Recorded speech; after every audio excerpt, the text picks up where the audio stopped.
नमस्कार, जम्मू कश्मीर की खबरों में आपका स्वागत है और मैं हूं आपके साथ प्रिंसी कोल। तो चलिए खबरों का सिलसिला शुरू करते हैं।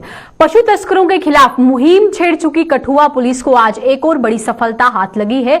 जिले की लखनपुर पुलिस ने आज एक बार फिर पशु तस्करी की एक बड़ी कोशिश को नाकाम बनाते हुए एक कंटेनर से 16 मवेशी बरामद किए। कंटेनर का चालक हालांकि पुलिस को कच्चा देने में सफल रहा। यहां कंटेनर पंजाब की तरफ से लखनपुर में दाखिल हुआ था कि इसका चालक वहां नाका लगा देख गाड़ी वहीं छोड़कर मौके से फरार हो गया। पुलिस ने कंटेनर को जब्त कर उसे खोला और उसमें ठूस कर भरे गए 16 मवेशियों को जीवन दान दिया। इस बाबत पुलिस ने लखनपुर पुलिस स्टेशन में मामला दर्ज कर तहकीकात शुरू कर दी है।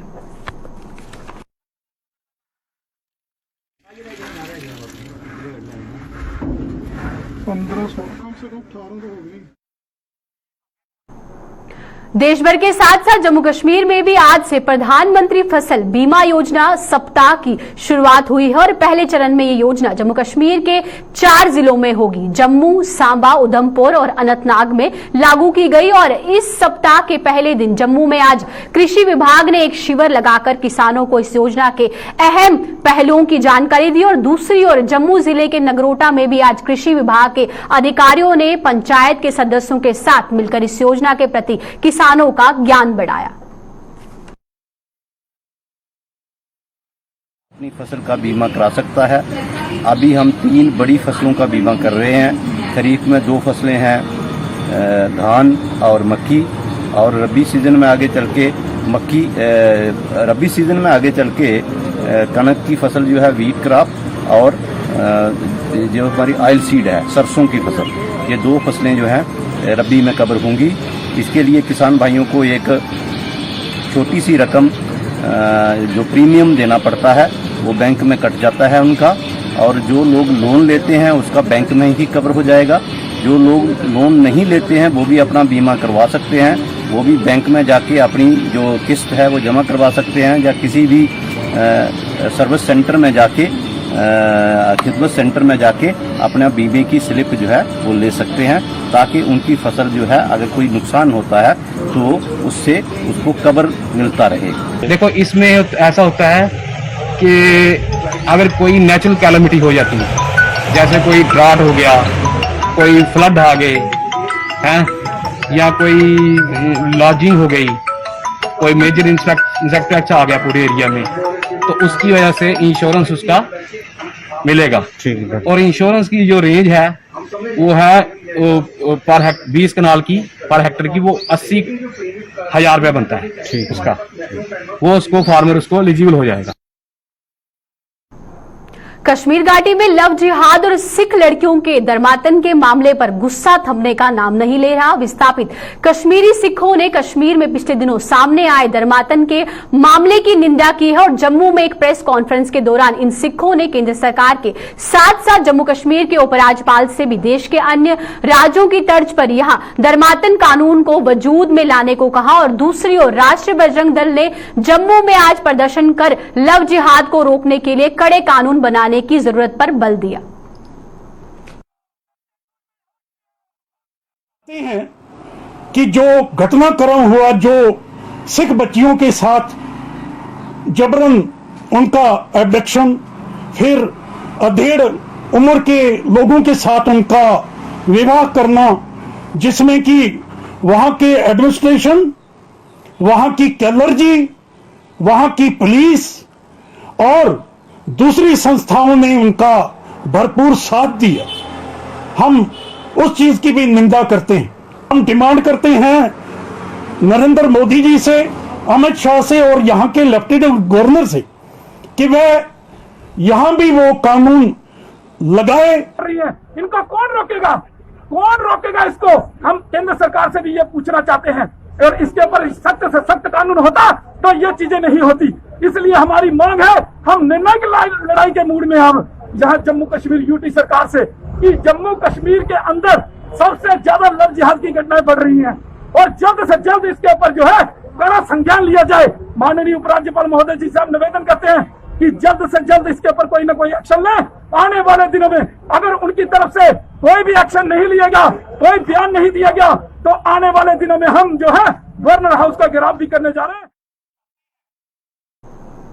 आज का दिन लोगों की अहम जिंदगी को बचाने में अहम भूमिका निभाने वाले डॉक्टरों को समर्पित है। आज देश में डॉक्टर डे मनाया गया है और जिसमें डॉक्टर तबकों को कई संस्थाओं व सियासी दलों ने सम्मानित कर उनके समर्पण और सेवा भाव की सराहना की। पिछले साल से वजूद में आई कोरोना महामारी के दौर में डॉक्टरों द्वारा निभाई गई भूमिका का हर कोई कायल होकर रह गया है। वहीं भाजपा की प्रदेश इकाई ने आज जहां जगह जगह डॉक्टरों को सम्मानित कर उनकी हौसला अफजाई की, वहीं जम्मू के जीएमसी अस्पताल में भी गैर सरकारी संस्थाओं ने डॉक्टरों का आभार जताया।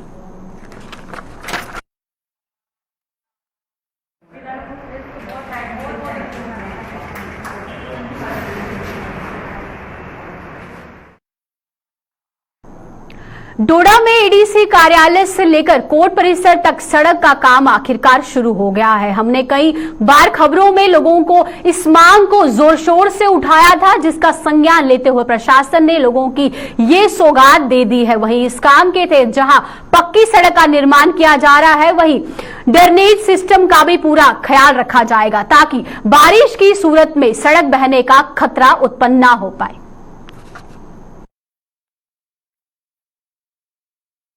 करना चाहूँगा कि वो यहाँ पर आए, उनने इस काम को देखा। पहले भी उनने जब भी वक्तन फ़ौक्तन जब भी यहाँ हमारे शहर में कोई भी मसला पेश आता है तो गुलिस्तान न्यूज़ हर वक्त आगे रहती है और हम उनका एक बार फिर शुक्रिया अदा करें। आपके सामने है क्योंकि कोविड की वजह से ये काम तो काफ़ी पहले आया हुआ था। कोविड की वजह से इसमें थोड़ी सी कोई दिक्कत आ गई थी, थोड़ा सा कोई टेक्निकल कोई फॉल्ट आ गया था, तो अब काम जो है वो काम लग चुका है। 21.5 लाख रुपए का काम है यहाँ पर और ये जो है ACT office to court complex और मोटरवे रोड है ये यहाँ पर, क्योंकि यहाँ पर जो बसने वाली आबादी थी उनको काफ़ी मुश्किलात का सामना करना पड़ता था, क्योंकि कभी हॉस्पिटल जाने के लिए बुजुर्ग हमारे लोग थे, उनको जनाबे वाली मोटरवे के लिए इसके लिए कोई रास्ता नहीं था। और ये मोटरवे हम इस वक्त जो ये काम कर रहे हैं, म्युनिसिपल काउंसिल ये काम कर रही है, उनकी देखरेख में ये काम हो रहा है और मॉनिटर हो रहा है और आप खुद देख सकते हैं कि काम कितना अच्छा हो रहा है। हम ठेकेदार साहब का शुक्रिया अदा करना चाहेंगे कि जिन्होंने की बहुत अच्छा काम किया है और आप यहाँ के लोगों से भी बिल्कुल नहीं था। जब यहाँ बारिश पड़ती थी तो इतनी चिकड़ होती थी कोई अंदाजा नहीं। बाकी है ये स्टेडियम कल बंद हो जाएगा तो हमारे लिए रास्ता कोई नहीं था। बिल्कुल ये 70-80 घर हैं जो नीचे से जा रहा है, हर एक के लिए फायदा, क्योंकि इसको लिंकें जा रही हैं नीचे बहुत से, ये कोर्ट तक 70-80 घर है, हर एक को इसके साथ फायदा मिलेगा। जम्मू कश्मीर में हर 6 महीनों के बाद होने वाले दरबार मूव की प्रथा पर रोक लगने से पैंथर्स पार्टी खुशी से फूले नहीं समा रही। वहीं दरबार मूव पर रोक लगने के फैसले को पैंथर्स पार्टी ने अपनी जीत करार दिया है और जम्मू में आज एक प्रेस कॉन्फ्रेंस के दौरान party supremo professor Bhim Singh ने बताया कि पैंथर्स पार्टी हमेशा से ही दरबार मूव पर की प्रथा पर रोक लगाने की मांग करती आई है, जो कि आखिरकार पूरी हो ही गई। वहीं प्रोफेसर भीम सिंह ने यह भी बताया कि उन्होंने प्रधानमंत्री के साथ हुई सर्वदलीय बैठक में जम्मू कश्मीर को राज्य का दर्जा वापस देने की भी मांग की थी और उन्होंने उम्मीद है कि यह भी जल्द संभव हो पाएगी।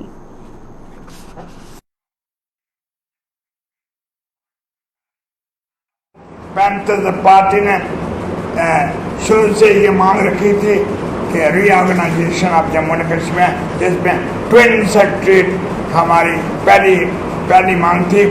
आज Jammu Kashmir national panthers party सिर्फ जम्मू कश्मीर और लद्दाख में नहीं पूरे हिंदुस्तान में सेलिब्रेट कर रही है और मुबारक दे रहे हैं जम्मू कश्मीर और लद्दाख के लोगों को, क्योंकि बहुत बड़ी कामयाबी है। अब दूसरी कामयाबी हम इंतजार कर रहे हैं कि जम्मू कश्मीर और लद्दाख फिर से एक हो जाएंगे एज ए स्टेट, हमारा स्टेट हुड रिटर्न होगा। और ये मामला हमने प्रधानमंत्री की कॉन्फ्रेंस में भी मैंने रेज किया था, जम के रेज किया था, और आज हम जम्मू कश्मीर में लद्दाख में ये सेलिब्रेशन कर रहे हैं। लोक जनशक्ति पार्टी की जम्मू कश्मीर इकाई द्वारा स्वर्गीय रामविलास पासवान की जयंती पर उन्हें श्रद्धांजलि दी जाएगी और पार्टी के राज्य प्रधान रफीक मलिक ने बताया कि इस संबंध में 5 जुलाई को पार्टी के जम्मू मुख्यालय में एक कार्यक्रम का आयोजन किया जाएगा, जिसमें पार्टी नेता व कार्यकर्ता स्वर्गीय पासवान को अपने श्रद्धा सुमन अर्पित करेंगे। आपको बता दें कि 9 बार लोकसभा सांसद व 2 बार राज्यसभा सांसद रह चुके रामविलास पासवान का जन्म 5 जुलाई 1946 को हुआ था और पिछले साल 8 अक्टूबर को उनका देहांत हो गया था। 5 जुलाई को हमने पासवान जी की जयंती रखी। यहाँ पे हम अपने वर्करों को सबको यही बताना चाहते हैं, मैसेज देना चाहते हैं कि सब लोग यहाँ पे आएँ और उनकी जयंती मनाएंगे। पासवान जी की यादगिरी हमें सताती है, हम उनसे बहुत प्यार मोहब्बत करते थे, तो इसीलिए हम उनकी जयंती मना रहे हैं 5 जुलाई को। सारे वर्कर हमारे यहाँ पे आए।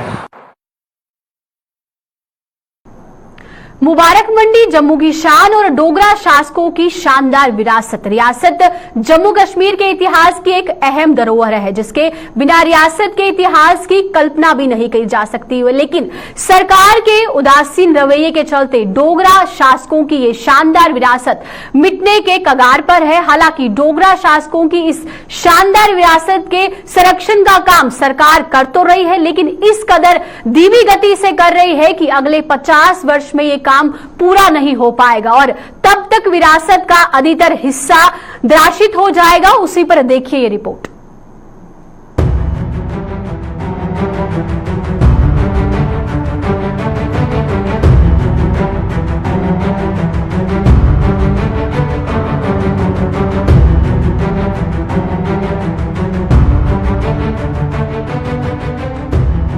ये है जम्मू की मुबारक मंडी, जिससे जुड़ा है डोगरा शासकों का शानदार इतिहास। डोगरा शासकों की इस विरासत को बचाने के लिए सरकार ने साल 2008 में संरक्षण का काम शुरू कर दिया, लेकिन इन 12 से 13 वर्षों में सरकार केवल सेना मुख्यालय और विदेश कार्यालय की इमारतों का ही संरक्षण कर पाई। संरक्षण की कछुआ चाल काम को लेकर आम लोगों में काफी रोष है। सर मुझे नहीं लगता ये काम ये गवर्नमेंट या अगली गवर्नमेंट कंप्लीट कर पाएगी। ये बड़ा धीमी गति से काम चल रहा है। काम इधर लेबर जी 400-500 इधर लेबर है 5-6-7 बंदे, कहाँ काम हो पाएगा? पिछले 15 सालों से कितना काम हुआ आप खुद देख सकते हैं। लोगों के मुताबिक सरकार ने दिखावे के लिए बहुत तामझाम लगाया, लेकिन काम करने वाली लेबर यहाँ कहीं नजर नहीं आया।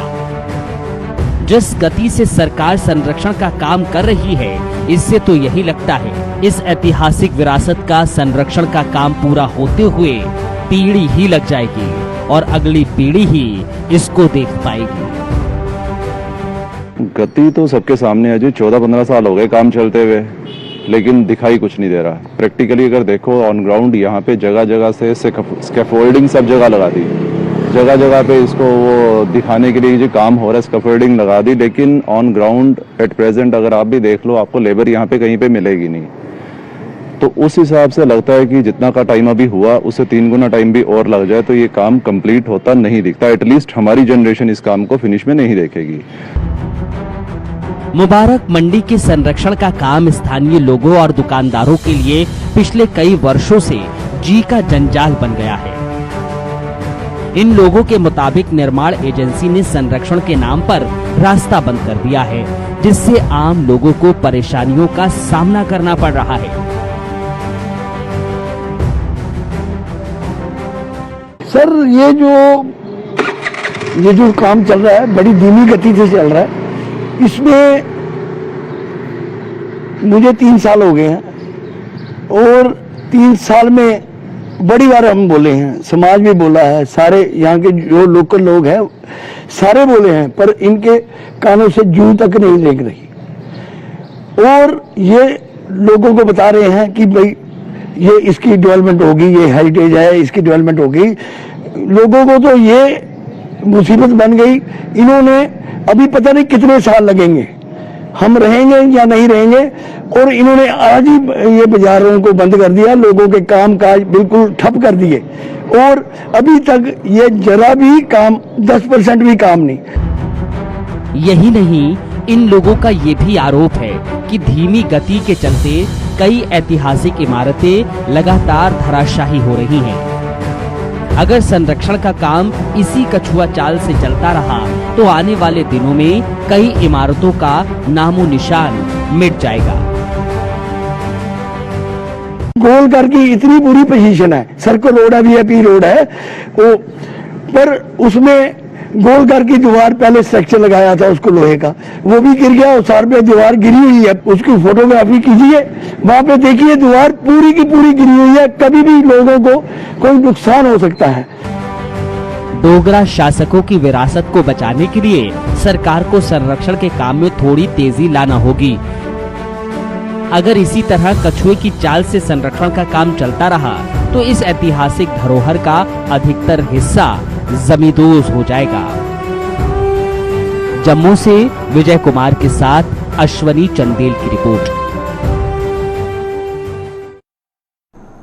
जम्मू सूबे की सड़कों पर खून बहने का सिलसिला लगातार जारी है। बुधवार को जहां जिला रामबन के खूनी नाले में एक वाहन गिरने से 4 लोगों की मौत हो गई थी, वहीं आज लगातार दूसरे दिन कठुआ जिले में पेश आए सड़क हादसे में 2 लोगों की जान ले ली। ये हादसा जम्मू पठानकोट हाईवे पर कठुआ जिले के अंतर्गत लोगेट मोड़ इलाके में तब पेश आया जब जम्मू की ओर आ रही इनोवा गाड़ी चालक द्वारा नियंत्रण खो देने से एक पुली की प्रोटेक्शन वॉल के साथ टकरा गई। इस हादसे की सूचना मिलते ही स्थानीय लोगों ने पुलिस की मदद से घायलों को जीएमसी अस्पताल पहुंचाया, जिनमें से 2 को मृत घोषित कर दिया गया है और इस हादसे में 7 अन्य लोग घायल हुए हैं, जिनका इलाज किया जा रहा है और उनकी हालत स्थिर बनी हुई है।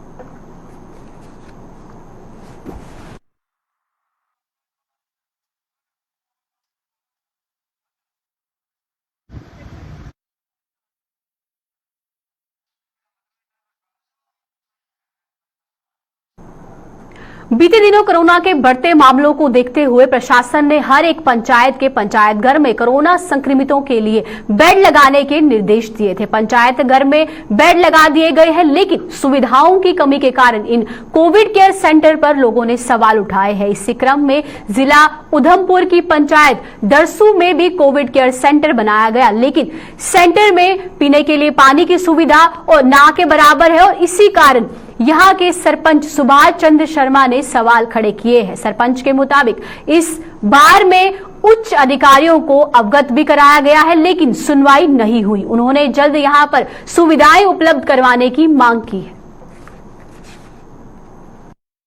पंचायत दसू का मैं सरपंच हूं। कोविड सेंटर तो आपने देख लिया, कोविड सेंटर तो हमारा बन गया, जहाँ पे 5 बेड हैं। बाकी जो भी मेडिकल सुविधा थी वो सारा सामान जहाँ पे आ गया है। नहीं, मुझे तो यही लगता है कि बेड देखने के लिए बनाए गए हैं, जबकि जहाँ पे पानी नहीं है तो कैसे वहाँ पे कोई भी पेशेंट कैसे रहेगा वहाँ पे। बाकी जहाँ पे एक परेशानी हमें जो आ रही है वो सबसे ज्यादा परेशानी हमें पानी की आ रही है। हमारे कोविड सेंटर में पानी बिल्कुल नहीं है, क्योंकि जब तक जहाँ कोई अगर पेशेंट जहाँ पे आ जाता है तो अगर वो पॉजिटिव आता है तो हम जहाँ पे रखवाते हैं, लेकिन वो बाथरूम यूज नहीं कर सकता क्योंकि जहाँ पे पानी नहीं है। तो मैं लिहाजा आपसे भी अपील करता हूँ और गवर्नमेंट से यही अपील करता हूँ जहाँ जल्दी से जल्दी जहाँ पे पानी लगा जाए, ताकि ये कोई भी जहाँ हमारे पास की सुविधा तो उसको मिल सके। पंचायत दरसूल में हमारे 70% पानी के लोगों की प्रॉब्लम है और जहाँ तक कि मैं पीएच वालों की इंतजार करता हूँ, क्योंकि जहाँ पे ये मेरी 4 नंबर वार्ड है, इसमें आज तक 2 साल से कोई मुलाजिम नहीं जहाँ पे पीएच वालों ने दिया है। हम कई बार एक्शन साहब के बाद ये थक गए चक्कर लगाते, लेकिन पानी थोड़ा सा जो हमारे छोटे छोटे सोर्स हैं उनको बांध के हमने पानी जहाँ पे इकट्ठा किया है, 3-4 जगह में सोर्स हैं, पानी इकट्ठा किया है, लेकिन पानी चलाने वाला कोई नहीं है। जब हम उनके पास जाते हैं तो ये कहते हैं हमारे पास कोई मुलाजिम नहीं है। जम्मू का बस टर्मिनल कम नया बस स्टैंड उद्घाटन के बाद भी अभी तक शुरू नहीं हो पाया है और नया बस स्टैंड बनने के बाद भी अभी तक यहां काउंटर शिफ्ट नहीं हो पाए, जिसके कारण पुराने बस स्टैंड से ही बसों की आवाजाही हो रही है। वहीं नए बस स्टैंड पर लोगों की आवाजाही शून्य है, जिसका खामियाजा नए बस स्टैंड के दुकानदारों को भुगतना पड़ रहा है। इन लोगों के मुताबिक बस स्टैंड में पिछले 5-6 महीने से उन्होंने दुकानें तो खोली है, लेकिन लोगों की आवाजाही ना होने के कारण उनका कारोबार ना के बराबर है, जिसके कारण अब वे लोग भुखमरी के कगार पर पहुंच चुके हैं और इन लोगों ने सरकार से जल्द नए बस स्टैंड से बसों की सेवा शुरू कराने की मांग की है। सर 2 मार्च 2018 को हमने दुकानें दी थी, तो 2-3 साल से हम मतलब कि दुकानदारी से बिल्कुल हमारी मतलब कि हमने जब इनको दुकानें हमारी एक डिपार्टमेंट के साथ डिवीजन क्वेश्चन साहब कि आपको जब तक दुकानें नहीं खुलेंगी आपको 20,000 रुपया कंपनसेशन दिया जाएगा। अभी दिसंबर से हमारा जो कंपनसेशन बिल्कुल बंद है, 6 महीने हो गए हैं। और एलजी साहब जी ने जहाँ 2 फरवरी को 11 फरवरी को हमारे इधर मतलब एलजी साहब जी ने उद्घाटन किया था हमारी इस बिल्डिंग का, तो हमने खोला था कि हमारी दुकानें जो खुल जाएंगी। हमें प्रॉब्लम ये आ रही है कि जो मतलब कहने की जहाँ पर काउंटर जो इन्होंने मतलब खोले हैं तो जो काउंटर चल नहीं रहे हैं, गाड़ियाँ चल नहीं रही हैं, लोडिंग अनलोडिंग हो नहीं रही है, बाहर से कोई आ नहीं रहा है। हम 6 महीने से हम दुकानदार बहुत परेशान हैं।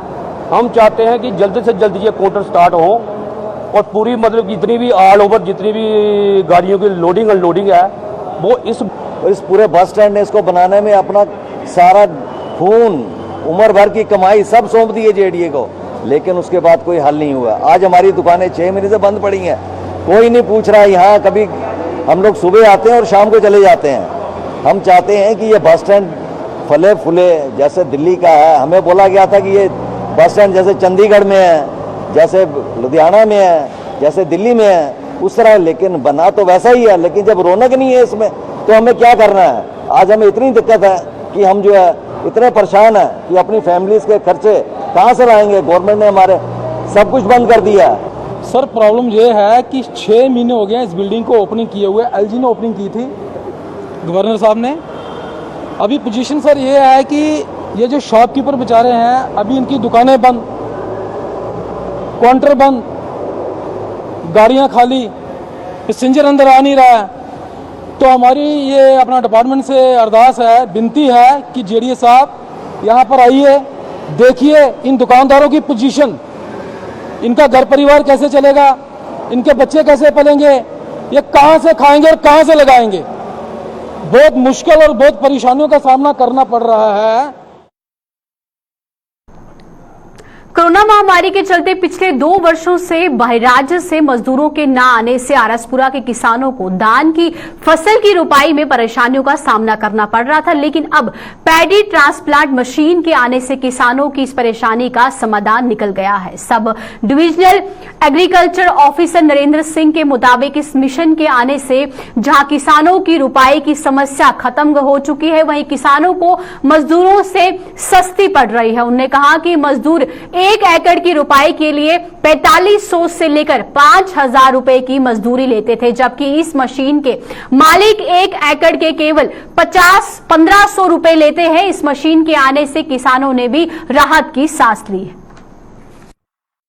कांटेक्ट हुआ, उसने कहा ठीक है मैं आपको ये प्लांटिंग करके दूंगा, इसलिए लेबर की वजह से मैंने ये कदम उठाया।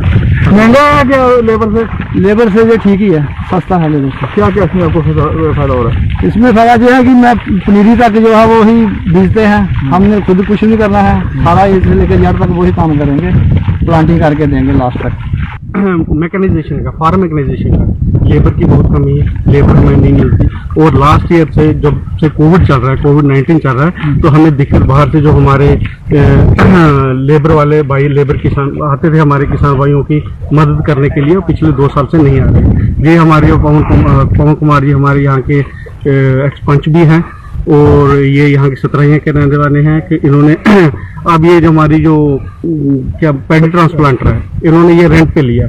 अब इसका ये पैडी ट्रांसप्लांटर है जो 1,000-1,500 रुपया पर एकड़ के हिसाब से चलता है। जबकि जो मैनुअल लेबर है, जो हमारे हम जो लेबर कॉन्ट्रैक्ट पे लेते हैं या किराए पे लेते हैं, वो करीब 4,000 से 4,500 या 5,000 रुपये तक ये हमारे ट्रांसप्लांटिंग के लिए ये पैसे लेते हैं।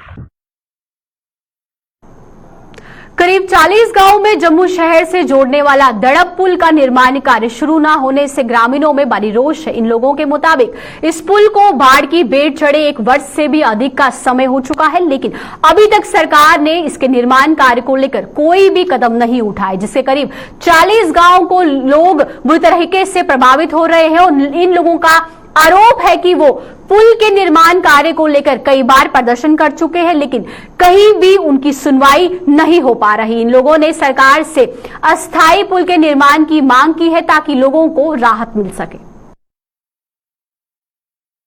पुल के बारे में हम लेफ्टिनेंट गवर्नर से और डिपार्टमेंट से अनुरोध करना चाहते हैं कि 1.5 साल हो गया है, ये पुल की तरफ किसी ने ध्यान नहीं दिया।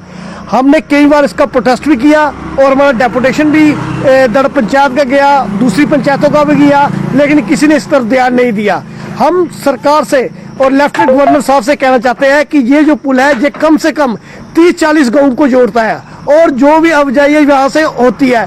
दूसरी तरफ इस तरफ अभी ना कोई टेंडर हुआ है ना कुछ हुआ है। हम चाहते हैं इसके लिए कोई टेम्पररी पुल तैयार किया जाए जो कि लोगों को आने जाने में कोई दिक्कत ना हो, जब तक इनका टेंडर का काम जो भी अपना इनका सिस्टम, क्योंकि आगे बरसात आने वाली है, बरसात आने वाली है।